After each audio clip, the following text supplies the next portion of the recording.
বিবাহৰ অভ্যৰ্থনাৰ নামত প্ৰতাৰণা নগাঁও জিলাৰ শৈবগাঁও দীনেশ ভজনকাৰ নামৰ ব্যৱসায়ীৰ কন্যা বিবাহৰ ডেকোৰেশ্যনৰ নামতে গুৱাহাটী মেঘা ভৰিছ নামৰ যুৱতী ক্ৰাফ্ট এণ্ড গিফ্ট ইভেণ্টে প্ৰতাৰণা কৰাৰ অভিযোগ কৰে।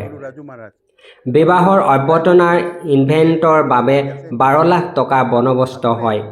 2 লাখ টকা অগ্ৰিম ধন হিচাপে আগবঢ়াই 2 লাখ টকা লোৱাৰ পাছতে ডেকোৰেশ্যনৰ বাবে 13,50,000 টকা লাগিব বুলিও কয়। দীনেশ ভজনকাৰ বন্দবস্ততকৈ বেছি টকা নিদিয়ে বুলি কৈ বিবাহৰ ডেকোৰেশ্যন কৰিব নালাগে বুলি 2 লাখ টকা ঘূৰাই বিচাৰে। মেঘা ভৰিছে 1,40,000 টকা উভতাই দি আৰু বাকী থকা 60,000 টকা নিদিয়ে বুলি কৈ ভয় ভাবুকি দিয়া বুলি অভিযোগ উত্থাপিত কৰে দীনেশ ভজনকাৰে। উপায় নাপাই ভজনকাৰ পুত্ৰ নকুল ভজনকাৰে নগৰ আৰক্ষী চকীত এজাহাৰ দাখিল কৰে। দীনেশ ভজনকাৰ সংবাদ মাধ্যমৰ আগতে কয়, মোক উচিত ন্যায় লাগে আৰু মেঘা ভৰিছ নামৰ ছোৱালীজনীয়ে যাতে আন কোনো মানুহক মানসিকভাৱে অশান্তি আৰু প্ৰতাৰণা কৰিব নোৱাৰে তাৰ কামনা কৰে সংবাদ মাধ্যমৰ আগত। News desk BSN 24। এনেকুৱা হৈছিলে, মই মোৰ ছোৱালী বিয়াটো ঠিক কৰিলোঁ 10/5/2026 মিষ্টিক মায়ঙত বিয়াটো হ'ব। আৰু আপুনি জানে যে এটা বিয়া হ'বৰ কাৰণে এটা কেটাৰাৰ লাগে, এটা ইভেণ্ট মেনেজাৰ লাগে আৰু এটা ভেন্যু লাগে। ভেন্যুটো আমি ঠিক কৰিলোঁ মিষ্টিক মায়ং আৰু কেটাৰকো ঠিক কৰিলোঁ ৰাজু মহাৰাজ। আৰু মোৰ খুৰাই মোক ক'লে যে এজনী ছোৱালী আছে মেঘা ভৰাইজ বুলি পেলাই কামটো ভাল কৰে, তুমি তেখেতক কাম দিব পাৰা। মই ঠিক আছে, কামটো ভাল কৰে যদি মই কামটো দি দিম তেখেতক। তো মই গোটেই কামটো তাক বুজালোঁ যে এনেকুৱা এনেকুৱা কাম কৰিব লাগিব, এনেকুৱা এনেকুৱা কাম কৰিব লাগিব। আৰু তুমিতো মিষ্টিক মায়ঙত কাম কৰা নাই, এক কাম কৰা মোৰ লগত ব'লা মিষ্টিক মায়ঙত, আমি নগাঁৱৰ পৰা আহিম, তুমি তাৰ পৰা আহিবা, গোটেই কামটো বুজি ল'বা। তো কৈছে ঠিক আছে মই মিষ্টিক মায়ঙত যাম। পাছত আমি গোটেইখিনি হেৰি কৰোঁতে 12.5 লাখ টকাত আমাৰ চুক্তি হ'ল যে তেখেতেও মানিলে যে মই 12.5 লাখ টকাত কাম কৰি দিম। কিন্তু মই তেখেতক কৈ দিলোঁ মিষ্টিক মায়ং এটা ডিফিকাল্ট জেগা আছে, ডাঙৰ কাম আছে, তুমি অকলে পাৰিবা নেকি? বোলে মই ইয়াতকৈ ডাঙৰ ডাঙৰ কাম কৰিছোঁ, মই কাম কৰিবলৈ পাৰিম। যদি পাৰা যদি তাৰ আৰু কোনো কথাই নাই। ঠিক আছে, মই তেখেতক আনিলোঁ ইয়াতে, তেখেতক দেখালোঁ এইটো কাম আছে, এইটো কাম আছে, এইটো কাম আছে।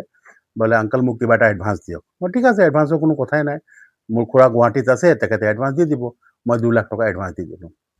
আচ্ছা, এডভান্স দি দিলোঁ আৰু মোৰ যিবিলাক ৰিকুৱাৰমেণ্ট আছিলে মই আগতে কৈ দিলোঁ তেখেতক, লিখিত দি দিলোঁ মই মোৰ এইবিলাক ৰিকুৱাৰমেণ্ট আছে, মোক ফালনা ছিংগাৰ লাগিব, ফালনা এংকাৰ লাগিব, মোৰ হালদি প্ৰগ্ৰাম ইয়াত হ'ব, মাইৰা ইয়াত হ'ব, এইটো কি ইভেণ্টটো ইয়াত হ'ব, বিয়া ইয়াত হ'ব, চব গোটেইখিনি কথাটো কৈ দিলোঁ। যেনে মই টকা তাই পালে, টকা পোৱাৰ পাছত তাইতো পাৰ্টি হৈ গ'ল। তাই ক'লে যে মনীষাক মাতিলে আপুনি কৈ আছে তাৰতো বাজেট আছে 35,000, মইতো 20,000 টকাৰ ওপৰত নিদিওঁ। গৌৰৱজ্যোতি মাতিলে 40,000 টকা বাজেট আছে, মইতো 20,000 ওপৰত নিদিওঁ। হালদি যদি আপুনি বাহিৰত কৰে তো মোক 2 লাখ টকা আপুনি দিব লাগিব। কাৰ্পেট আৰু চেয়াৰৰ কাৰণে আপোনাৰ লগত মোৰ কথা হোৱা নাই। আৰে বোলে একো কাৰ্পেট চেয়াৰ নহ'লে আমি বিয়া মানুহ আহিলে বহিব ক'ত? তুমি এটা ইভেণ্ট মেনেজাৰ, তুমি এইটো নেজানা নেকি মানুহ ক'ত বহিব? নাই, মইতো ভাবিছোঁ যে এদিন, আৰে বিয়া 2 দিনৰ কাৰণে আছে, তোমাৰ 2 দিনৰ কথা পাতিছা তুমি, মোক ভাড়াত আনিব লাগিব, মোৰ বহুত টকা লাগিব। এইটো মোৰ লুকআউট নহয় না, এইটোতো তোমাৰ লুকআউট আছে, ভাড়া লাগিব নে কি লাগিব বুলি পেলাই। মইতো টকা 12.5 লাখ টকা তোমাক এনেই দিয়া নাই। বোলে নাই, আপুনি কাম কৰিব লাগিব, আপুনি মোক আৰু টকা বঢ়াই দিব লাগিব। বোলে মই টকাটো মই নবঢ়াওঁ। তাৰ পাছত মই তেখেতক হোৱাটছআপ কৰিলোঁ যে চোৱা, তুমি আমাৰ ঘৰৰ ছোৱালীৰ নিচিনা, মোক খুৰাই ইণ্ট্ৰডিউচ কৰাই দিছে, তো মোৰ এইবিলাক বস্তু লাগে, এইবিলাক মোৰ ৰিকুৱাৰমেণ্ট আছে, ইয়াৰ তলত মই একো নেমানো। তুমি পাৰিবা নে নেপাৰা?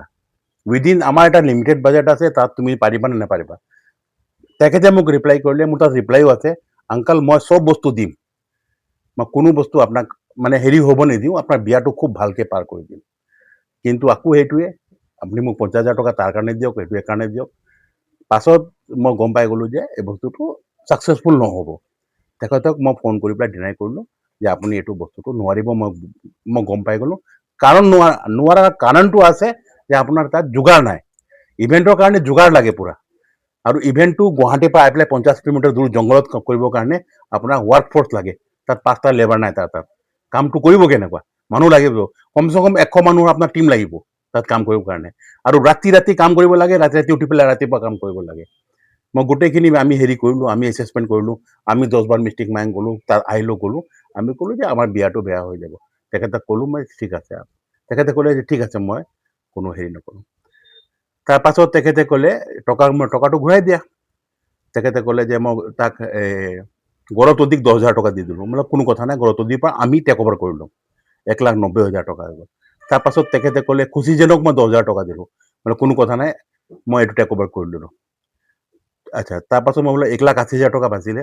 তাৰপাছত কয় যে মই 50,000 টকা ফালনা মানুহক দি দিলোঁ। বোলে মানুহৰ নাম কোৱা, কাক দিলা?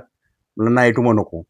তুমি তাৰ পৰা নাম কোৱা, যি মানুহক দিছা, চাউণ্ডৰ পৰা আমি চাউণ্ড লৈ ল'ম, ফুলৰ পৰা আমি ফুল লৈ ল'ম, সেইটোৰ পৰা সেইটো লৈ ল'ম, মিউচুৱেলি কৰি ল'ম। নাই সেইটো নকওঁ, মই 50,000 টকা আৰু কাটিম। মানে এইটোতো কথা হোৱা নাই। মই ঠিক আছে 50,000 টকা আৰু কাটি লোৱা। তাতে মেটাৰটো আহি পেলাই ষ্টপ হৈ গ'ল। তাৰপাছত মোৰ খুৰাক তেখেতে এটা হোৱাটছআপ কৰিলে। মোৰ খুৰাই এটা কাম কৰাইছিলে অৰ্নেটত, আৰু অৰ্নেটৰ কাম কৰাৰ সময়ত তেখেতে দিল্লী গুচি গ'ল কামটো এৰি পেলাই। আৰু তেখেতৰ কামটো 3rd ক্লাছ কাম হৈ গ'ল, বিয়াটো ফেইল হৈ গ'ল তেখেতৰ। এইটো কৈছে যে 80,000 টকাটো মই নগাঁও পাৰ্টিৰ পৰা কাটিম। মানে এইটো অদ্ভুত কথা ভাই। কাম কৰিলে তাৰ আৰু টকা তাকদা কৰিলে মোক। কাটি মেলি চব মিলি পেলাই লাষ্টত আহিলে বোলে সিহঁতে কয় যে 50,000 টকা মই দিম। পাছত কয় যে 50,000 টকা মই 1 টকাও নিদিওঁ, তোমাক যি কৰিব লাগে কৰি লোৱা, তহঁতক যি কৰিব পাৰা কৰি লোৱা। বোলে ঠিক আছে ভাই, আমিতো কি কৰিব পাৰিম, আমি টকা দি দিলোঁ, হয় নহয়? তাতকে আৰু ছোৱালী মানুহ আছে, আমিতো গৈ পেলাই একো তাৰ লগত ঝগড়া কৰিব নোৱাৰোঁ, তাৰ ঘৰত বহিব নোৱাৰোঁ। তাৰ দেউতাক ফোন কৰিলোঁ, বোলে আমি নিদিওঁ 1 টকাও। পাছত আমি অলপ হেৰি কৰিলোঁ, ৰিকুৱেষ্ট কৰিলোঁ, অলপ প্ৰেছাৰ বনালোঁ, ফোন চোন কৰিলোঁ, লাগাতাৰ ফোন কৰিলোঁ। তেতিয়া তেখেতে আমি পাব লাগে 1,10,000 টকা। ভালে 1,10,000 টকা পাব লাগে। এনেতো মই 4 মাহ 5 মাহ ইণ্টাৰেষ্টটো পাব লাগে লগত। আৰু মোৰতো বিয়াটো, মোৰতো যিটো মানহানি হ'ল আৰু মানুহৰ ওচৰত যিটো মই লজ্জিত হ'লোঁ, সেইটো বেলেগ। আৰু মোৰ যিটো হেৰেছমেণ্ট হ'ল, ইয়াৰ পৰা অহা যোৱা, আৰু বেলেগ যিটো ইভেণ্টক ল'লোঁ, মই 7 লাখ টকা তাক বেছি দিলোঁ, এইটো বেলেগ কথা। কিন্তু মোৰ যিটো পাবলগীয়া পইচা আছিলে, তাই দিব নিবিচাৰে। এতিয়া 60,000 টকা আছে। তেখেতে দেউতাক কৈছে যে ভৰলুমুখৰ থানাত তহঁতৰ FIR দি দিছোঁ মই, তহঁতক আনি পেলাই ভৰাই পেলাই পিটাব, তেতিয়া তহঁতে ঠিক হবি, তই অলপ সময় ৰ তহঁতে। এতিয়া এইটো কথা আছে, মোৰ ক'ত মই দুখ কৰিলোঁ মই নাজানো, কিন্তু আমাক ইমান ট্ৰাষ্টি দিলে আৰু আমাক হেৰি কৰিলে। মই লাষ্টত গ'লে মই মানহানি কেছটো তাৰ ওপৰত ফাইল কৰিম। মই তাক নেৰো। এতিয়া বৰ্তমান আপুনি থানাত কিবা জনাইছে? মই থানাত এটা এজাহাৰ দিছোঁ বুলি পেলাই, তেখেতৰ নামত দিছোঁ থানাৰ এজাহাৰ। আৰু তেখেতে ফোনো কৰিছে তাক, তেখেতে ফোনত কোনো তেখেতক ৰেছপন্স দিয়া নাই। তেখেতৰ নামটো কি কৈছিলে? মেঘা বড়েজ, অমজি বড়েজ, দীপেশ বড়েজ।